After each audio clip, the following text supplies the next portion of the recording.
Good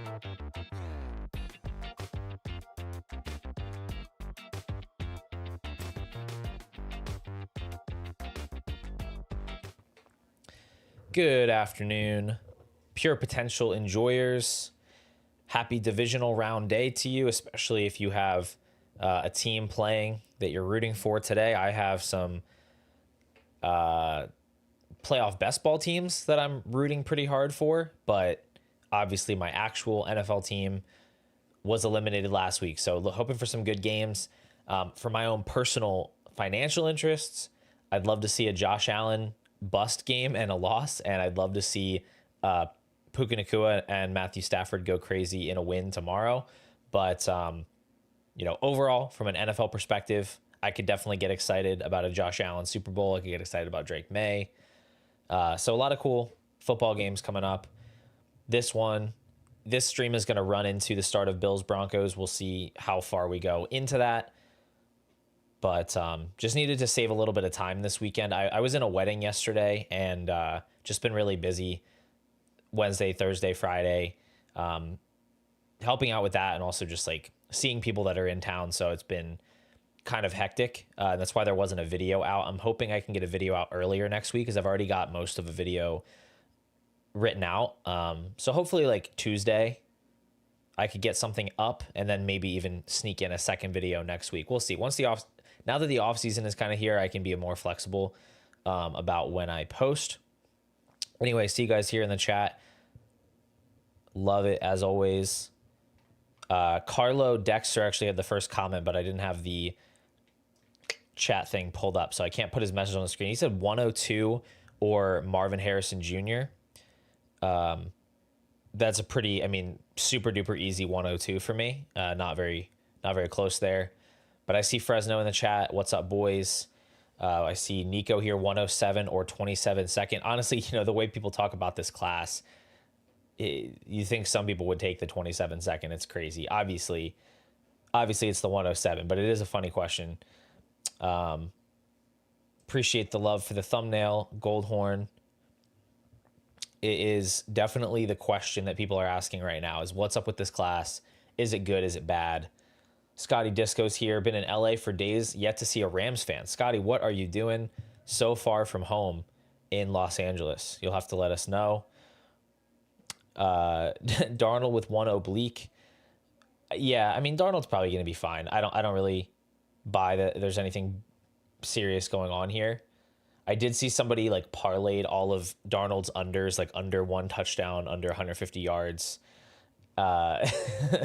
That would be an interesting thing to bet on, I guess, if you're worried that he's not going to make it through the game. Max, what's good? Alexander, welcome to your first members only live stream. Hope we can make it a good one for you. We kind of I'm going to be totally honest. I'm mostly improvise on these. I do take notes beforehand on some more difficult questions, but mostly we just keep it loose here. I like to talk freely. It's a nice little change of pace from, the heavily scripted stuff that I do in videos or the like more fast paced stuff that I do with other live streams. So just try to keep it low key. Max says his 6-month-old daughter is intently watching the stream today. Hey, congrats on the new baby. Still pretty new. 6 months is still pretty new, and good for her that she's already locked in on Dynasty content. Even in January, a lot of people are checking out. Not your daughter, so that's good parenting. I heard all 32 teams hate all of the players. They're boycotting the draft. Yeah, Nate, you're so right. They're actually going to cancel the draft this year. Everybody's going back to school. There's just not enough good players, so we are canceling the draft. Cap 10 is here. What's up? Number of fantasy commentators saying they don't like anyone after the first 5 picks. Yeah, so that's the comment or the conversation of the day is like, is this class actually as disastrously bad as people say? My initial read with the big caveat that I genuinely have not dug in very deeply to metrics, predictive stuff like the age adjusted production of these prospects, specifically wide receivers, the deep analytical stuff, because I don't do I don't have a huge database right now. I don't have these models that put scores out. I largely rely on the analysts that kind of specialize in that, like JJ Zachariason is one of my favorites. I like the work that Pat Crane does at Legendary Upside. I like a lot of different analysts with that stuff. So I haven't dug too deeply in. My take is that it kind of just doesn't matter as much as people say, at least right now, at least the way people play Dynasty right now, because so much of Dynasty value and trade liquidity is so hype driven and so narrative driven. I just don't think it matters that much. Like anybody that is super caught up on the quality of these prospects is absolutely missing the forest for the trees. Unless it was a situation where we didn't think these prospects were actually going to get drafted highly, that would be a different story. If you look at the mock draft database right now, it's really not that different from any other year as far as like prospects being drafted early. Definitely less at the quarterback and the running back positions than we've seen in some recent seasons. You know, the 2024 class, we had the 6 first-round quarterbacks. We're not going to get that in last year's class. We had a lot of those early tight ends. It's not going to be quite that crazy. So we are going to probably get fewer overall highly drafted skill players for fantasy, but I don't think it's going to be a massive difference to other years as far as number of guys that are drafted. From that point, you can argue, are these prospects of the same caliber? Are they as good as prospects going in those same spots in previous years? That's where I don't have a great answer for you. I'd say in a lot of cases, no. And if I had to guess, I'd say the late first, early second range is probably going to suffer the most from that trend. Whereas like the mid to late second and forward from there is probably not going to be that different from what you're used to seeing. But again, I think anybody that's too caught up in the prospect quality is just thinking about this very incorrectly. Like I got in an argument in a league about Kenyon Sadiq, who is the presumptive tight end 1 in this class. Most of the mock drafts I see, he's a top 25-ish pick. He should be, you know, seems very athletic, good receiving prospect at tight end. And I was in this argument where the guy was like, Kenyon Sadiq doesn't have like great age-adjusted production and like he can't block, so he's not going to be able to function as like a full-time tight end. And I'm like, dude, I'm not even disagreeing with any of that about whether that's true. All I'm trying to say is if the Kansas City Chiefs or the Bengals or some other good team, really any team, drafts Kenyon Sadiq in the top 25, people are going to want that asset. The athletic, highly drafted tight end that's a receiving specialist, that is a player that people want. Dalton Kincaid was a crap prospect, to be honest with you. I mean, he didn't do anything at Utah until his last season, and he was like a relatively old prospect, couldn't block either, and he comes out, he gets drafted in the first round to play with Josh Allen. Nobody cares. His ADP that year was like 108, 109. So I don't care if Kenyon Sadiq is a terrible prospect. I don't know if he is or isn't. It doesn't matter to me because what I'm holding in Dynasty, if I have the 106, the 107, the 108, I'm not holding a player. I am holding an option. I'm holding a draft pick option. Like I have the option to draft a player and I have the option to trade that option, that potential selection for something else. And if that tight end gets that draft capital, people are going to want that player. I don't have to make the decision to draft that player if I don't believe in him. I can trade it away to someone else. So I just think it's way too early in January to be so caught up on, you know, so-and-so's yards per out run wasn't good enough and blah, blah, blah. Like Matthew Golden was a garbage prospect on paper. Absolutely terrible. Like he wasn't even in the top 100 players in targets per out run in his best college season. He was garbage. It doesn't matter. He gets hyped off of a short stretch of games in the college football playoffs, pick that would become Matthew Golden and then trade it later for something else. So I think you've got plenty of time to figure out what to do with picks. They're not going to go down in value.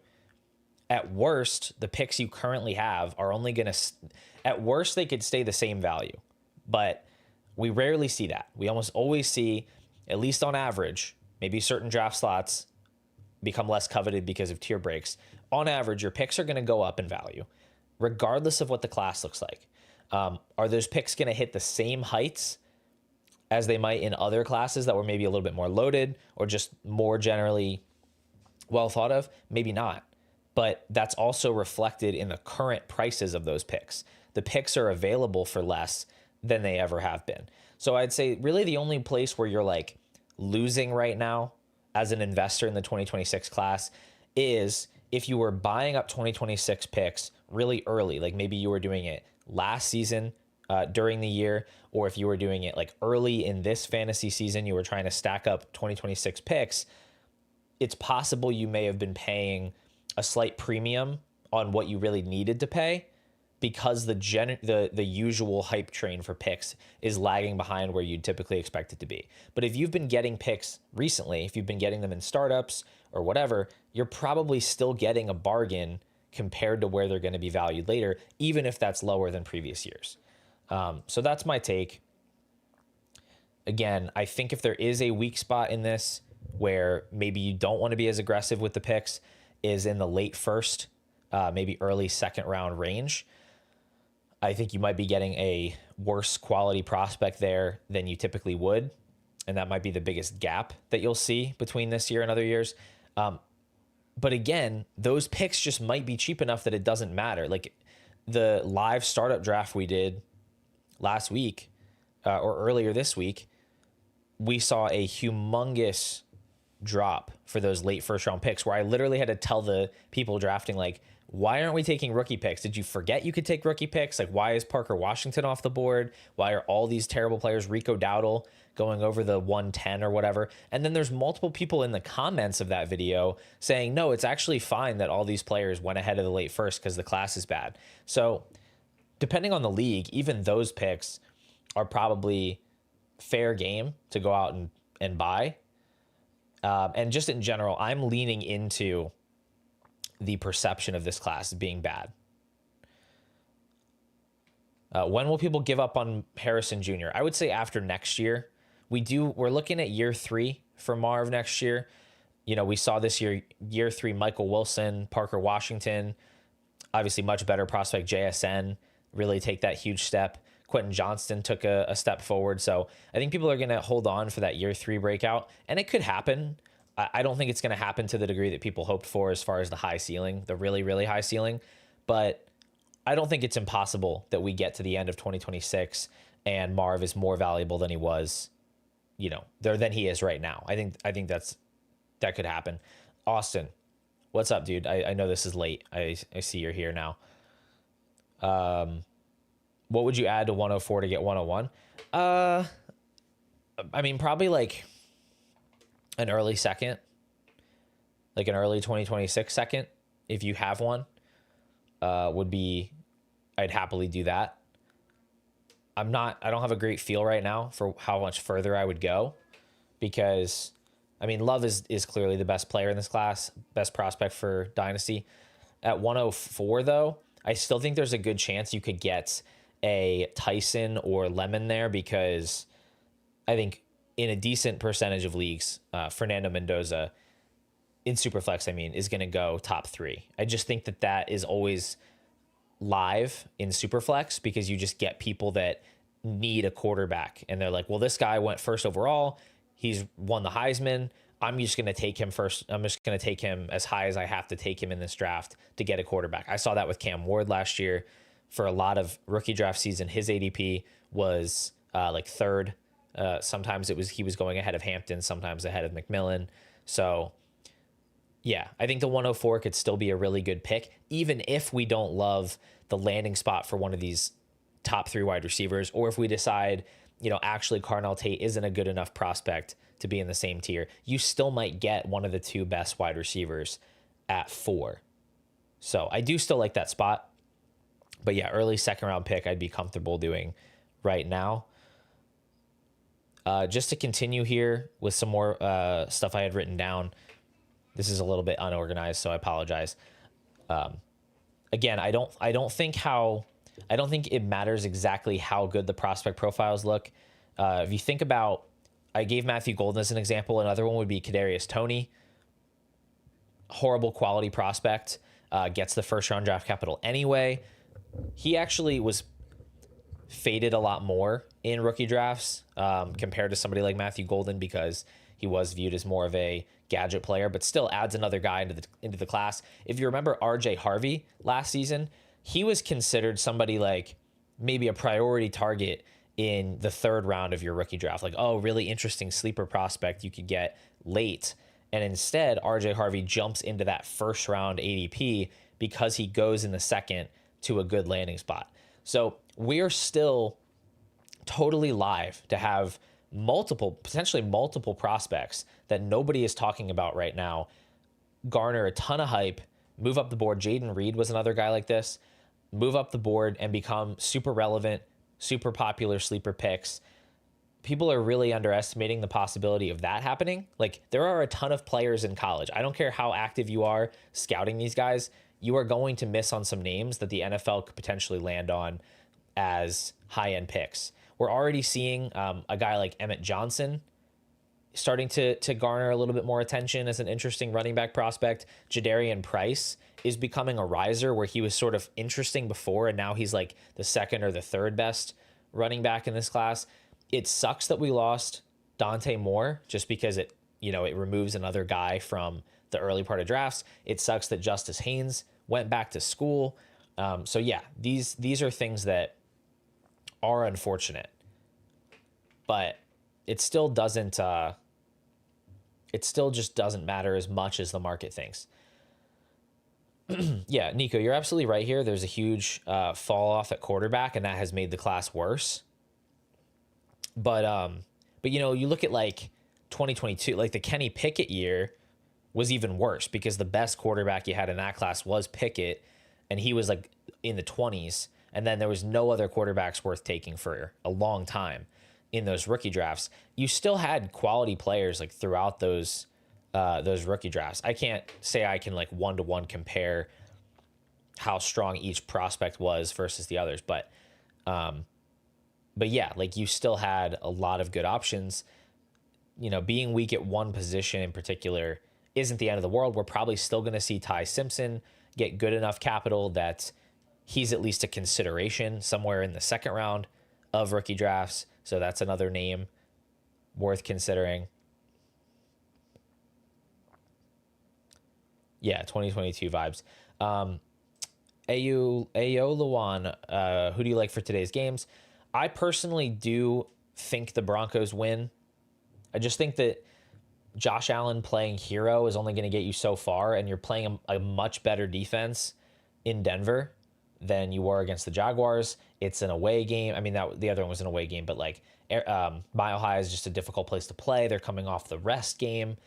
I think if Bo Nix can avoid making multiple boneheaded plays that end in turnovers, I do think the Broncos win that game, personally. And then the other one, I think it just comes down to Darnold. If Darnold's actually just fine, I think that the Seahawks win. We saw what they were able to do to the Niners back in Week 18. I know the 49ers found a way to get it done against a pretty good Eagles defense last week, but I don't think that the Seahawks are just going to completely roll over like the Eagles did and just go 3-and-out over and over and over again.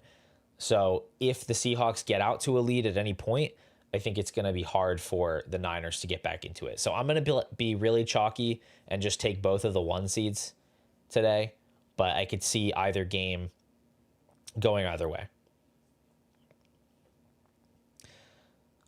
What do we do with Travis Hunter? I mean, I've talked about him. When's the last time I talked about him? I talked about him on the live startup draft. Now, we've gotten some new comments since then, specifically from the GM, James Gladstone, that was like, we have expiring contracts at cornerback. That's going to be a focus for him early in the offseason. Now, just to be clear, I don't really know. I do not know what they're going to do. All I have is a best guess, and that best guess is probably tainted by some bias. I do think Travis Hunter is a special player that does have unique skills at wide receiver that I think it would be foolish for a team to not utilize. But there are ways for a team to utilize those skills without necessarily making him a full-time player or a guy that we really, really like for fantasy. So there's still a lot of gray area there. Overall, I think where he's going to land price-wise, especially with these comments, I'm going to be way more in than out. Like, I would just much rather have Hunter than a late first in this class. And I think there are going to be people willing to re-roll him for guys that you can get at the 109, the 110, the 111. So I'm probably more in than out. I think saying that they're going to prioritize corner early in the offseason doesn't mean he's going to be primarily a corner. It doesn't mean they can't add guys. Like, they could still go out and sign corners in free agency. They could make it a priority in the draft. They could still add to that position. And it's going to be really fluid during the season. Like, what if he struggles at cornerback and they're like, well, maybe this isn't working super well. Let's scale his playing time back and let him get on offense more. What if Parker Washington or Jacoby Myers or somebody gets injured? The second that happens, they're probably pulling Hunter and putting him more on the offensive side.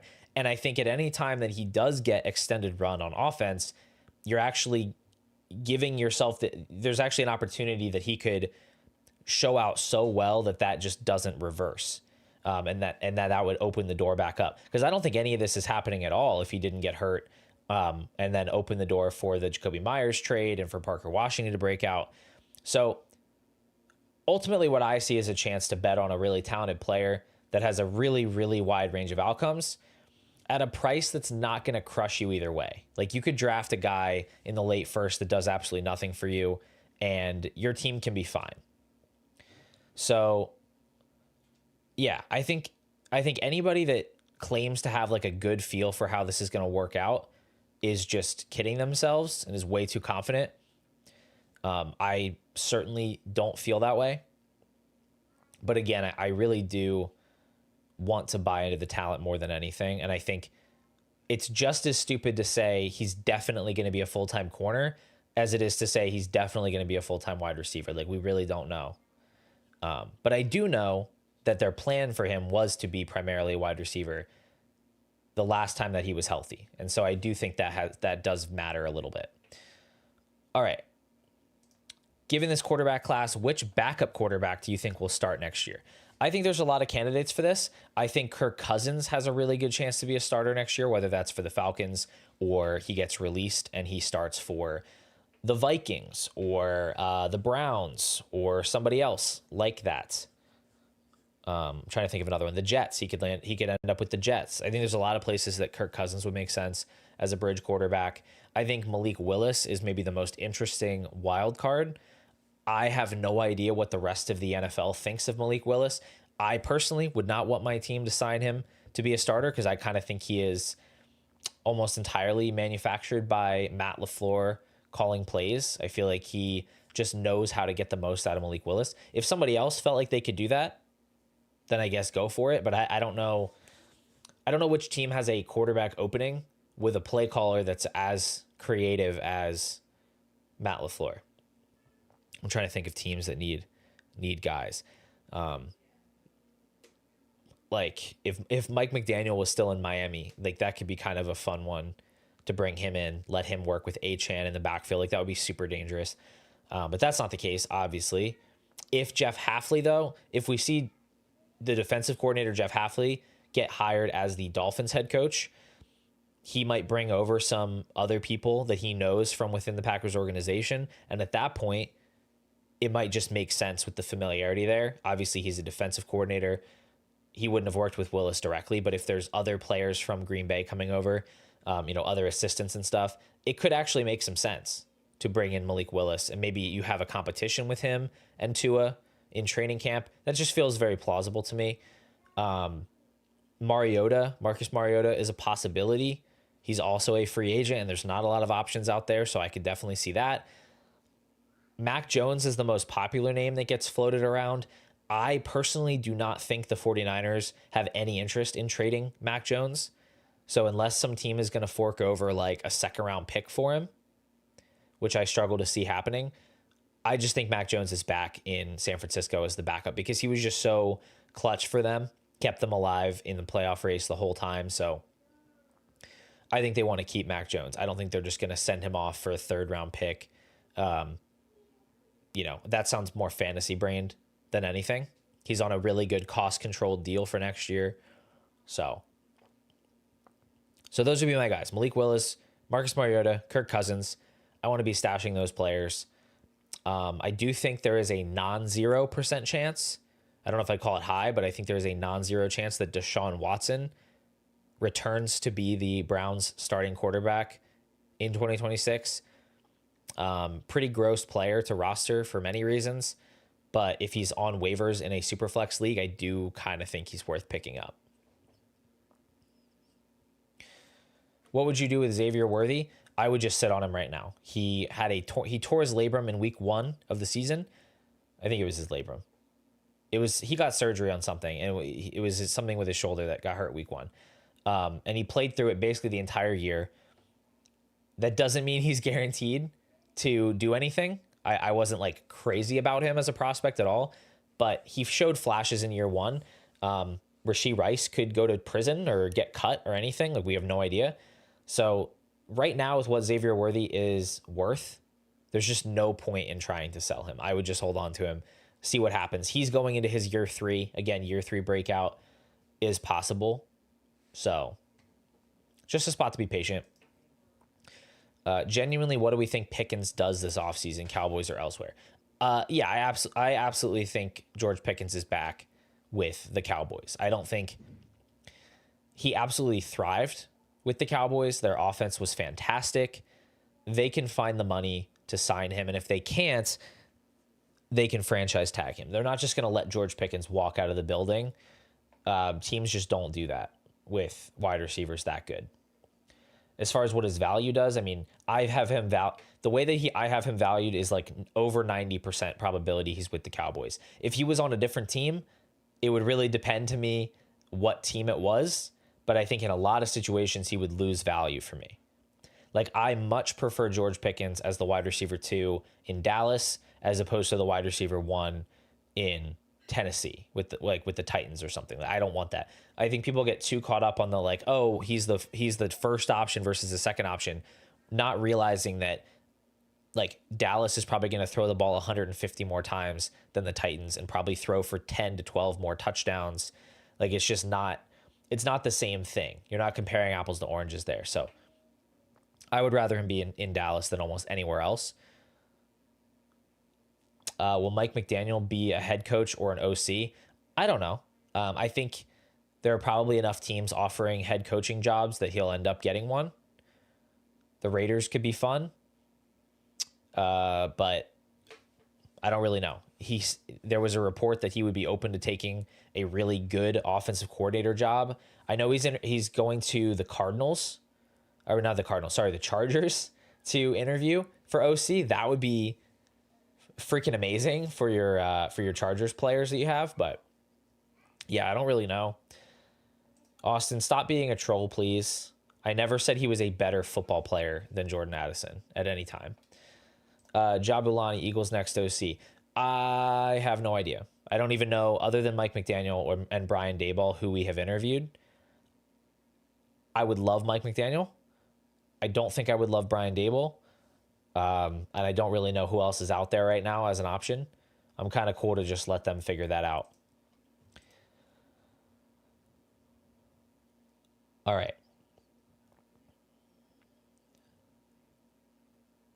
All right. So just to jump back to the 2026 class for a second, I wanted to take a look at the mock draft database. So if you've never been to this website, NFLmockdraftdatabase.com, this is their consensus big board. So what they do here is they take big boards and mock drafts from all different sources, and you can see what those sources are. But we have all these different big boards from like all the websites, ESPN, NFL, Bleacher Report, whatever sites. It's all speculation, of course, but when you compile this many different opinions and sort of average it all out, assuming that the people making the mocks are doing the research, they're talking to scouts, whatever, you're just balancing it out and getting an average. It doesn't mean any of this is perfect. It doesn't mean this is exactly how it's going to happen, but it's a pretty good way to look at how this class is perceived. Now, I do think that you're going to find I do think on a site like this, you are going to find a little bit of helium in the skill position players, because skill position players are the most exciting thing in football conversations, even for non-fantasy players. But there are so many fantasy players at this point that is moving the market. And so for the people making mock drafts, they are kind of incentivized to make them very heavy on skill position players. And so I think there are going to be mock drafts that influence this, that are very, very optimistic and aggressive about how many quarterbacks are going to go high, how many wide receivers, how many running backs. I think back to the 2022 league or draft, sorry, the Kenny Pickett year. There were mock drafts with Matt Corral in the first round, Desmond Ridder in the first round, Malik Willis was going to be a top 5 pick. You know, we had all of this hype around the quarterbacks, and it was all manufactured. It was never real. It was just because quarterbacks get clicks, and so you need to try to drive up the excitement around the quarterback position. So anyway, all that being said, it's possible that guys are a little higher that are skill position players than they should be. It's still a reasonable starting point. And you can see here in the consensus, we have Mendoza at 1. I certainly think that's going to hold. I think that's nearly a lock at this point. Then looking for more skill position players, we have Carnell Tate and Jordan Tyson here in the top 5. That would obviously be huge draft capital. You know, Ted McMillan last year was the 8th pick. If we were to get 2 wide receivers here in the top 5, that would be pretty phenomenal. We also have Jeremiah Love here at 10, the presumptive 101 in the class. He could go as high as 8 to the Saints. That would be a really cool fit that I would like. The Bengals hold the 10th pick. There's a lot of good options. The Chiefs at 9. There's a lot of really good options. The Cowboys at 12, if for whatever reason they don't re-sign Javonte. It's kind of an out-of-character pick, but could be pretty cool. Then you also have Mekhi Lemon here at 16. I think he's going to rise throughout the process and end up pretty close to those other 2 guys. Kenyon Sadiq at tight end at 17. Ty Simpson, quarterback, at 18. So already in the top 20, you're looking at 3, 4, 5, 6, 7 guys. Moving down the board here, you get to Denzel Boston, wide receiver out of Washington. You have Kevin or KC Concepcion, wide receiver out of Texas A&M. And that closes out the first round. So that's 5 wide receivers, 1 tight end, 1 running back, 2 quarterbacks, currently ranked inside the top 32 on Mock Draft Database. That's super normal. Nothing crazy about that. Nothing super out of the ordinary about that. Scrolling down, though, we get a little bit of a drought here in the early part of the second round until we get to Elijah Surratt, wide receiver out of Indiana, Fernando Mendoza's teammate, top wide receiver. Surratt's kind of interesting, actually. I haven't done a lot of digging on prospects, but I was just playing around with some filters on Campus to Canton.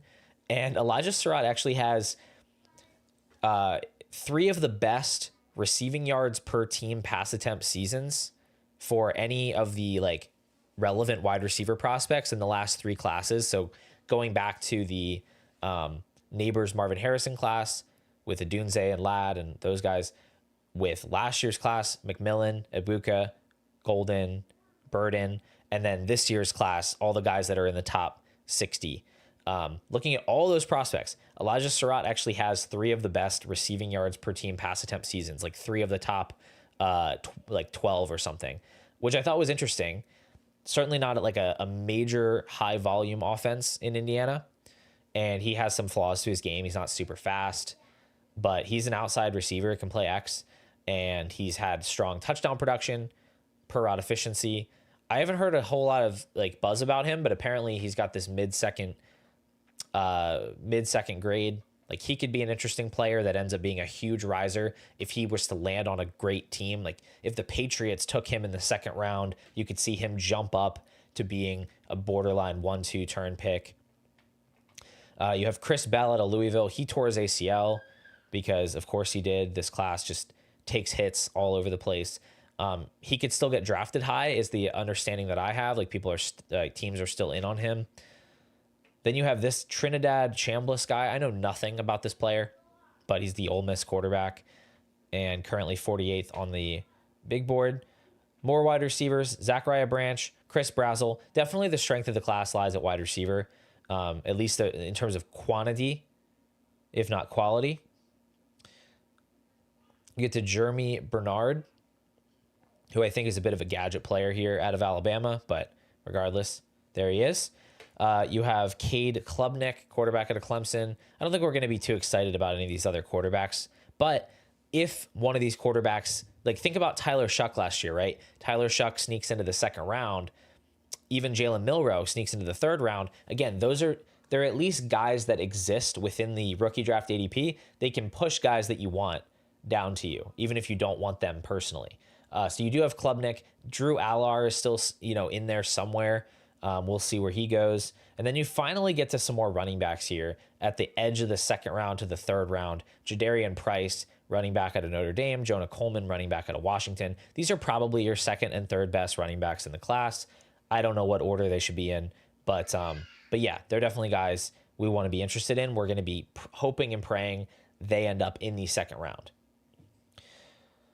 Then we get into the third round here, and here is where it starts to really, you're going to have a very wide spread because at this point, mock drafts are just not that dialed in. These guys can go high, they can go low.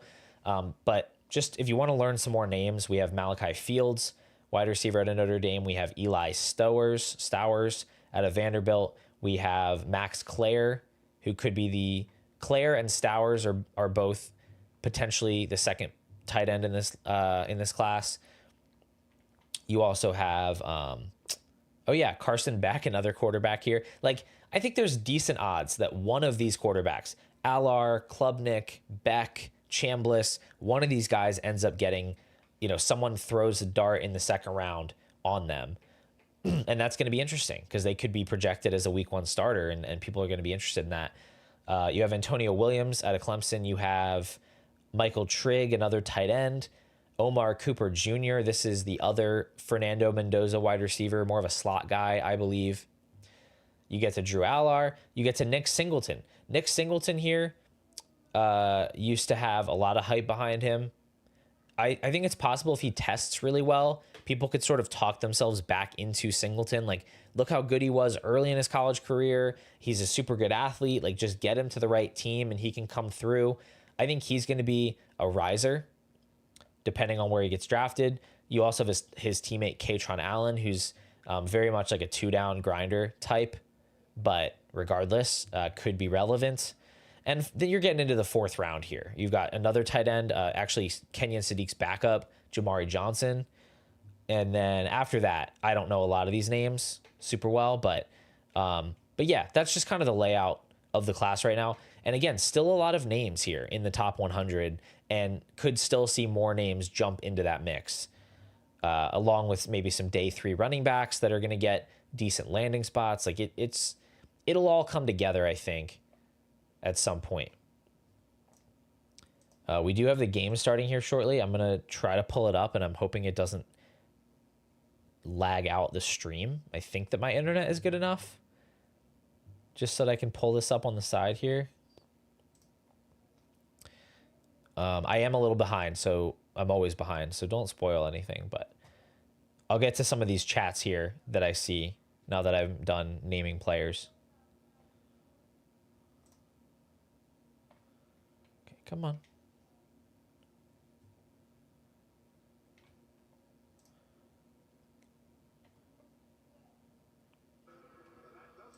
Got it. Okay. Just pulled it up here. Looks like we're 2 minutes into the game. Pat Bryant has 3 catches. Okay. Interesting. They're already on the Bills side of the field here. Pat Bryant is down.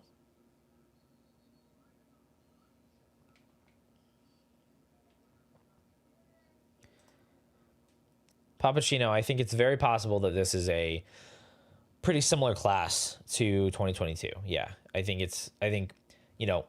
deep at wide receiver, just like that class was. Pretty thin at the top at running back. Like, Love is better than any of those prospects were, but your drop off to the next couple guys is probably worse than Breece and Ken Walker. But yeah, I mean, I think it's very much like that. So there's going to be value to be found. There's always going to be hits. There's going to be value. Big Rice Balla. Any free agent tight end Niners might target or run with Tonjes? I don't know. I'm not sure who is a free agent. I don't think they're going to go for anybody crazy like a Kyle Pitts or anything. Like they're not going to go shopping at the top of the market, especially because I think right now they're still like pretty hopeful that they're going to get him back pretty early in the season. So I could totally see them going with Tonjes. He should absolutely be rostered in all tight end premium dynasty leagues. But I'd have to look at the like full class to see if there's anybody that would really make a lot of sense. Is Jalen McMillan potential real? I don't think it's that real. I think he could be a thorn in the side of somebody like Ibuka if they continue to push him to a large route share. But really, outside of one big game, he didn't do anything impressive this year. And it was kind of much of the same as last year, where like the per route efficiency was not very strong. He's just out there eating up routes, and maybe occasionally he ends up in a favorable matchup where he gets more volume than usual. But overall, I don't think he's a guy that's really commanding a ton of work. Another one of these players going into year 3, maybe you want to buy into that. Maybe you say he wasn't, totally healthy last year anyway, coming off the neck injury. But just, I would view him as more of a low ceiling guy, a guy that's more likely to be just a permanent roster clogger for you than somebody you're ever really confidently firing up. Wow, did Harvey actually catch that? That was pretty impressive. Goldhorn, you be quiet. I did not say the 112. But it is funny. It is funny. Also, I'm trying to be cautious about like how much I tell people to buy into Hunter. Like there's a difference between how willing I am to like be aggressive with that and what is actually good advice, especially because I'm trying to kind of split the middle between what I would pay and what the actual market is. You don't want to make the mistake of going for your highest possible price when other people are going to sell them lower. Do you have any conviction on the Steelers backfield? I don't know about super strong conviction. I still like Jaylen Warren at the price that he seems to be going for in startups, which is like mid-second. The fact that Arthur Smith is probably going to be gone and Aaron Rodgers, who is like Kenny Gainwell's best friend, is going to be gone. It's very possible a new offensive coordinator comes in and is like more rational and is like, oh, well, Jaylen Warren is like really good rusher and very capable pass catcher. And like, what if we just used him more? So I think that's possible. I don't really think Caleb Johnson is anything. And I don't think a new regime coming in that didn't invest in him is like going to cause him to become a guy, a usable player. So even if the Steelers re-sign Gainwell and just keep this exact backfield, I do think Warren could end up being better than last year if he just gets more work. So not super convicted, not necessarily targeting those guys. I don't even know who the quarterback's going to be, but I do think Warren is still good. I think he's cheap. So worth going after. Austin said, curious how many firsts per league you have and what you think a reasonable amount is. So I don't know this right now. I have it on my to-do list to go and take like an inventory of all my picks. I haven't done it yet. It takes time and I haven't thought of it. Maybe I'll do it while I'm watching the game. But yeah, I would guess that I'm slightly over even on 26 picks. Just trying to mentally think about how many leagues I traded away my first because I was pushing in to be competitive, but then how many other leagues I had maybe 3 or 4 picks because I was rebuilding or I added them late in the season or I did a startup. So I think I'm probably close to 1 per league, but I would guess slightly over that, maybe like 1.2 firsts per league right now, but I could be way off. And then as far as 2027, I would say I'm, again, slightly over 1 per league because I haven't traded 27 firsts away in hardly any leagues, maybe just a couple. And I know I have extra 27 firsts in at least a few leagues. So I'm pretty much like on par with rookie picks right now, if I had to guess.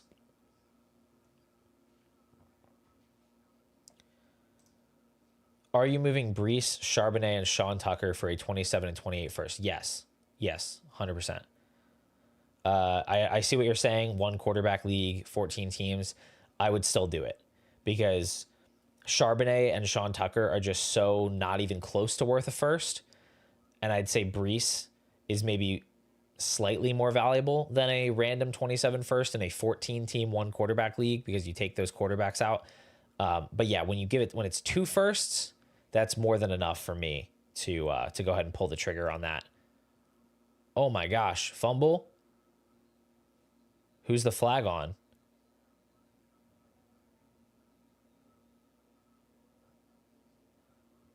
You know, this is what you get for giving the ball to Jaleel McLaughlin instead of RJ Harvey. Oh, it's reversed. Okay. You guys are ahead of me. They're still celebrating the fumble on my screen. And by the time you guys actually hear me say that, it's going to be way past. So,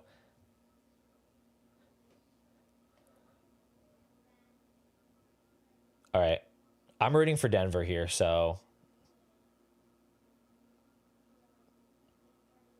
yeah, let's get that reversed. All right. Guys, I'm about ready to call this. Certainly feel free to throw any more questions. Let me just double check the Discord, see what else was asked. Oh yeah, Clanger asked, how would you go about making consolidation trades on teams that are coming out of a rebuild? And are you trying to buy late first right now, given their insane price in startups? And then we had one more question from no about Dynasty Best Ball strategy, which I will definitely hit on here before we close up. As far as Cole, making consolidation trades on rebuilds right now, or coming out of a rebuild, typically you're coming out of a rebuild, you have more than anything surplus draft capital, which makes it hard to do those types of trades right now because you're not seeing that huge desire for the picks come in yet. So I would say, like, on the teams that I have that are heavy on 2026 picks, but are maybe shallow in the starting lineup, I'm actually not really going crazy pursuing those types of deals right now. I think you want to wait and hope that those picks continue to, oh my gosh, drop touchdown. That's crazy. You want to wait and hope those picks continue to grow in value before you make those moves. As far as who I'm buying, I don't want to be consolidating into non-elite scorers. So if I'm consolidating, I want to be taking like 2 late firsts with something else and going up and getting like legitimately, a guy. Like I want to be trying to get into the Drake London type of range, or like a CeeDee Lamb. Maybe you can buy low on Justin Jefferson, or going for like a running back like Achane or Hampton. I want to go high. If not, and I'm coming out of a rebuild, I would almost rather in the first season out of that rebuild, go out and try to get some cheap veterans. Guys like Devontae Adams was really gettable last year, right? Looking for somebody like that. It could be Devontae Adams again. Looking for some guys that are cheap that you could maybe trade some second round picks for, or maybe you could even send a late first for multiple guys. And then drafting some rookies as well, and kind of having this like, okay, I've got my rookies, I've got my veterans. Hopefully you have like 1 or 2 studs on the team, and you just hope like that's enough to get the ball rolling early in the year. And you sort of have this team option now where if it looks like you don't have the value and you don't have the buying power to get the team over the hump and your season starts poorly, you can probably just flip off those those few veterans you have, and you can double down on the rebuild, and then you're going to be good for the following year. Or you can pursue stronger upgrades once you're already 2-0 or 3-0, and you're like, okay, I've got something here. I'm comfortable pushing in a little bit more buying power because I can see this season has potential for me. I kind of like that approach. But again, I would consolidate if you feel like you're getting good value on picks and you can get into elite assets. And I would even say that stretches down as far as like getting into a Chris Olave or a James Cook. I would do it for those guys too. I just don't want to be trying to get into like that late first value range of players, even just above that, like a Bucky Irving, Breece Hall. I don't think those guys are doing enough for me, or I'm not confident enough in those guys doing enough for me that I really want to be giving up the advantage in buying power that you've accrued through rebuilding, and turning that back into players that you aren't necessarily the most confident in. And then as far as, are you trying to buy late first right now? I mean, just to be honest, I'm not trying to buy anybody right now. Like, I'm just not really setting a lot of deals. I would say yes, I would be very open to buying late first right now, except that I don't think that they're actually moving in. I don't think they're moving in established leagues as easily as they are in startups. Like, I think you can see somebody taking a late first. I mean, taking Parker Washington over a late first in a startup. I think it's less likely you could actually go and trade Parker Washington for the 111 in an actual league right now. But I could be wrong. You could try it. But yeah, I totally would look into it. What are your thoughts on Ricky Pearsall? I think he's a pretty interesting buy low. I think you're going to have Ayuk gone. You could potentially have Jawan Jennings gone. You're going to have George Kittle probably missing a portion of the year, maybe not even being fully healthy at all next year. Somebody's going to catch passes for the Niners. Maybe they go out and draft a wide receiver really early. I will say that's another nice landing spot to add to the class. Late first round pick, draft a wide receiver, maybe like a Denzel Boston. That could be huge for the class. But if they don't do that, Ricky Pearsall is going to project really well. He's going to have another hype cycle behind him.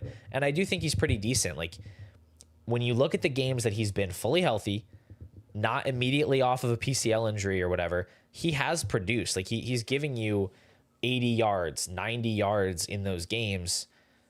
I think he can be schemed up. It's just a matter of health with him. But yeah, where I think he's going to fall into like that mid-second zone, I could definitely see picking up some shares.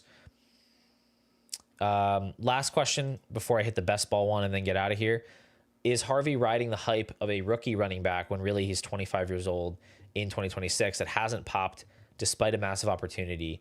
I would disagree with you that he hasn't popped at all. He hasn't popped as much as I would hope, but he was like, from the time Dobbins went down, he was top 10 in points per game. So that seems like it would still count as popping somewhat. He hasn't popped efficiency wise. Dobbins definitely outperformed him efficiency wise. It's why I have somewhat changed my tune on Harvey, at least as like a guy I'm interested in acquiring. And I did recalibrate his value a bit in the rankings because he is more risky than I was giving him credit for initially. They could sign somebody. It's a pretty strong free agent class.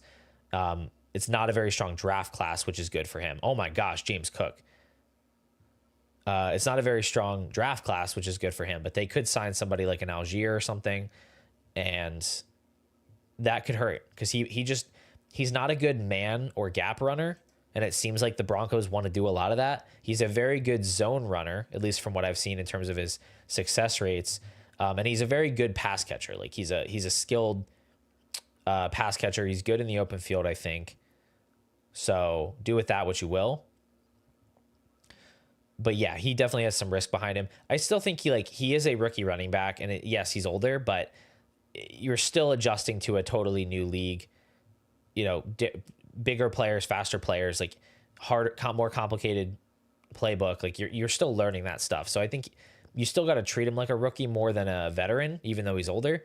But it does make you question how much more potential there is on top of what he has shown us so far. I think you're looking at like a best case scenario for him if there's minimal competition at it, where he's like a low end RB1. And I think he could be more of like a mid to low end RB2 if he ends up in more of a split with somebody, whether that's Dobbins or another guy like that. All right. Last question, just sort of general dynasty best ball strategy, what to do. How much does it affect different players? I'll say that there's not really like, it's not a big enough niche that there's much content on it. And so, you know, it's hard to say what's optimal, like from a data standpoint. I think that it can help to consume content from like Underdog Fantasy, where they sort of show these charts and show like who the best picks were in best ball, and a kind of understanding that landscape can help you with the seasonal understanding. And then you just layer on top of that dynasty considerations of like longevity and stuff. But I'll say just anecdotally, what I've seen is the biggest difference for dynasty best ball is it just opens up more viable roster constructions, where like in managed, you're pretty much always just trying to consolidate value into your starting lineup. You're just trying to, it's just like upgrade, upgrade, upgrade. How can I chase upside? How can I get the highest scoring players into my lineup? Whereas in best ball, it's like you can do a lot of stuff by committee. You can piece together a quarterback room by committee, right? Like I had a quarterback room that had Lamar, who was sometimes good this year, and then it also had like Mariota and Jacoby Brissett and JJ McCarthy and Geno Smith, and I won a championship with that quarterback by committee room because they just were able to kind of piece spike weeks together. So I think you can do that with quarterback. I think you can do it with tight end very well. But neither of those things are to say I wouldn't want to roster a Josh Allen or I wouldn't want to roster a Brock Bowers. It's just saying that there are a lot of different ways that you can make it work with different positions. At wide receiver, it's like you still want the elite guys because they're the most likely to give you the big spike weeks, but you can, like a Jameson Williams is more likely to be like a useful contributor to you potentially in best ball. Guys like Addison and Flowers, like they're going to have big games and you don't have to guess when they are. And when they don't have big games, hopefully you have depth that can kind of replace them. So I do think it makes like mid-tier players a little bit more valuable. I think it gives you more options, and I think it makes more players viable ads. Like I have no interest in adding Romeo Dobbs in a managed league, but in a dynasty best ball league, like he has some utility because he's going to have 80 yards and a touchdown, a couple times during the season. Guys like Devin Singletary, I would not have bothered picking up and manage, but I did pick up Devin Singletary in dynasty best ball leagues, and he did hit my lineup a couple times. So like really gross veterans that get pushed into opportunity, low end guys that like have locked in roles, but really, really, really bad weekly projections can sometimes pop off for you. Those are some things that come to mind. But again, I don't know what the exact optimal way to build a team is. You still just want good players. You still want to try to build up roster value more than anything. And I will say it is slightly less advantageous to have rookie picks in best ball because unlike managed where you can only cram so much value into your starting lineup, in best ball, every viable player you can put on your bench is somebody that can help you. And so holding on to a 26 first or holding on to second round picks, late round picks, when you could package those together to, get another usable guy, it's a harder thing to balance where it's like maybe you're moving a pick now for somebody that has lower value upside, but you're also getting another spike week player you can use. It's hard to find a balance, but I'm definitely more open to moving my picks in best ball because it can become something of an arms race where everybody's just fighting to have the most stacked roster. All right, guys, that's going to do it. We're hitting an hour here. I'm going to close this thing out and lock in on the game. Hope you guys enjoyed the stream and found it useful, and hopefully you enjoy the rest of Bills Broncos and then the rest of the games this weekend. I will talk to everybody soon, and again, I should have a new video out sometime early next week. I'm aiming for Tuesday. All right, take care.